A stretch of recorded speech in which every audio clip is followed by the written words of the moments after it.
third movie was going to be one of the most popular movies of the night and had quite the crowd waiting to get in. And we found out there was a whole like list of standby people. So like we had to be in line or we weren't going to get the seats that we actually had paid for. So we were a little worried about that. And so we ended up in line. We turned around and I was like, those are the actors. Like they're here. Like we didn't know anybody was going to be there, but yeah, there was a huge contingent from this movie that came to this screening. Yeah, it was the writer director, 2 actors, and then some parents. So this movie is called Color Book, and it was written and directed by David Fortune, and it stars William Catlett, who plays Lucky, which is kind of funny because he also is the actor who played the character Lucky in 1001, which was my number one a few years ago. Similar themes. And a very similar themed movie, too. So William Catlett, who was there, and also there was the actor who plays his son, Mason, who is Jeremiah Daniels. And the story of this, it's shot all in black and white, and it is shot all in Atlanta, Georgia. As the filmmaker said, it's partially a love letter to his hometown of Atlanta. And it tells the story of Lucky and Mason, who are trying to navigate a world that has just been completely turned upside down, as Lucky's wife, Mason's mother, was recently killed in a car accident. And they are learning what their new normal is, while also navigating what it's like to live with a son with Down syndrome, because Mason has Down syndrome and Jeremiah Daniels is a child with Down syndrome as well. And so they're trying to navigate this new normal and decide they need an outing, and to have that outing, they are going to go and take Mason to his first baseball game and go watch the Atlanta Braves play, which was definitely something that Todd was very interested in, as he's a big Atlanta Braves fan. And you see the journey. And one of the things that Todd told me about, and the filmmakers told us about afterwards, is that to go to a Braves game right now, if you live in Atlanta, is a journey, because they moved it out to the suburbs, the new stadium. And so it takes a while, and it took them a while. And there are a lot of twists and turns along the way in more ways than one. They don't have a car. They don't have a car. That does make it difficult. So they're taking the MARTA, which is their rapid transit in Atlanta, which takes like several transfers and all sorts of stuff. This movie is quiet and contemplative and just feels lived in. The filmmaker said that he shot it in black and white to kind of help focus more on what you just wanted to focus on these 2 characters and not focus on all the noise around them. And by making it black and white, you do, because every shot of this movie has Lucky and Mason. And that's really that is the movie, is these 2 and how they're able to navigate what they're doing. It tugs at your heartstrings. You can't help but fall in love with Mason. Like if this movie catches on, Mason is going to be like, what was the kid from Minari? Something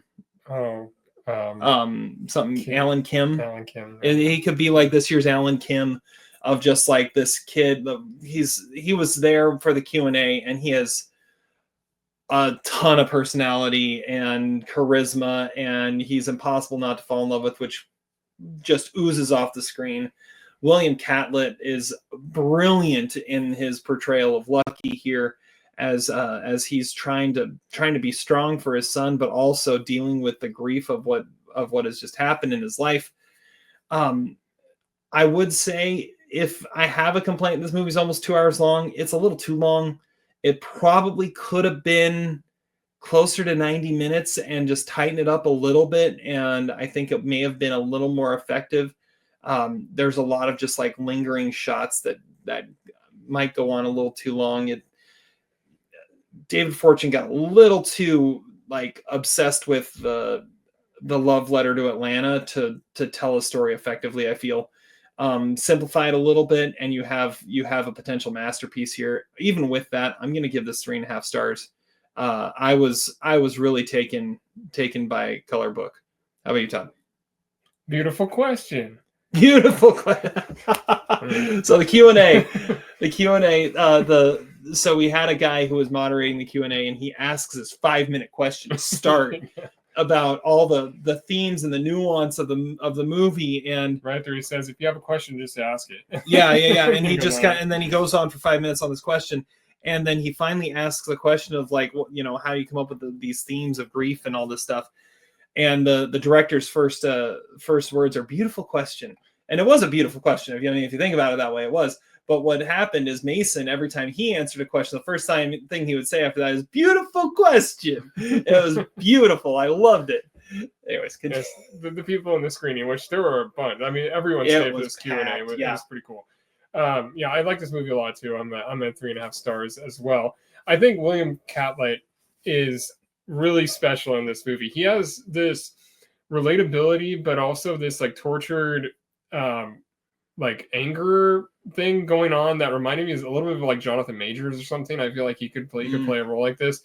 And Jeremiah Daniels is awesome. Like if there's any justice, he would be like a nominee at the Critics' Choice for like Best Young Actor or something. And I guarantee he will win anybody over if he ever gives a speech in front of someone.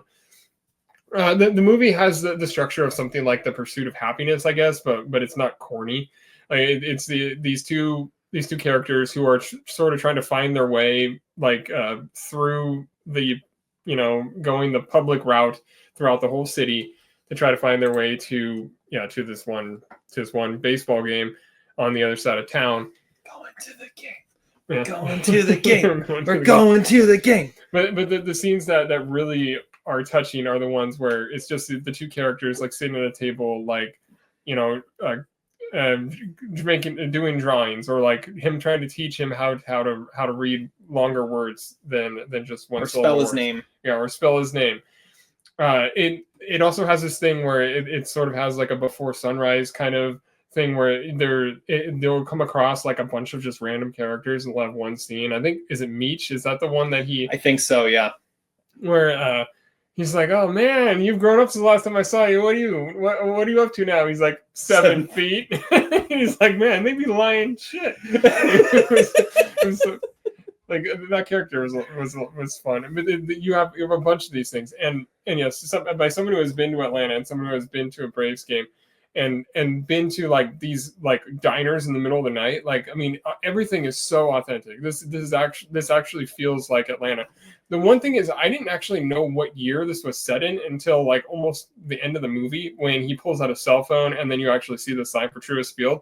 I feel like this was probably in the 90s, like for almost the entire thing, because nothing really made a whole lot of sense with technology, because there's a little bit of suspension of disbelief with like navigation and stuff like that, and communicating with people, like even like when he goes to try to buy a vehicle from somebody, and it just seems like if he actually used technology, it would have made a lot more sense. But it actually is set in the present day, which I did not know until late in the movie. It is a very fun movie, though. Or I mean, it's fun in a way, but it's also it is something that will stick with you and get inside you almost immediately, because these characters are so interesting. Yeah, it's rare for a movie like this to be endearing, but not corny. Like that's kind of it rides that line of being real and grounded in reality, but also instantly endearing. And I think that comes from that relationship between Lucky and Mason.